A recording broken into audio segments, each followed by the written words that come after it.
234 রানে পিছিয়ে থেকে দিনের শুরুতে ধাক্কা খায় পাকিস্তান। 85 রানে শুরু করা ওপেনার আজাদ অবশ্যই থেমে থাকেননি, তুলে নেন ক্যারিয়ারের প্রথম ইনিংসে দুর্দান্ত এক সেঞ্চুরি।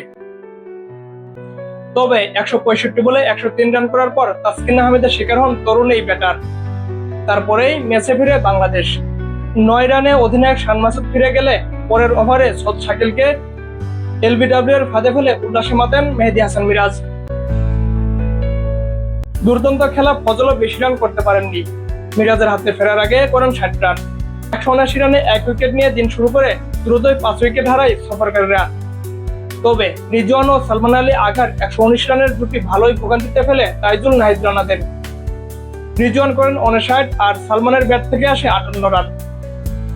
কিন্তু শেষ হাসি হাসে মিরাজরা 5 উইকেট নিয়ে পাকিস্তানকে অল আউট করেন 386 রানে। ফলে 27 রানের লিড পায় শান্তরা। দিনের শেষ ভাগে ব্যাট করতে নেমে কোনো উইকেট না হারিয়ে 7 রান করে 34 রানে এগিয়ে থেকে দিন শেষ করে স্বাগতিকরা। আরমান মুকুল, মেট্রো নিউজ।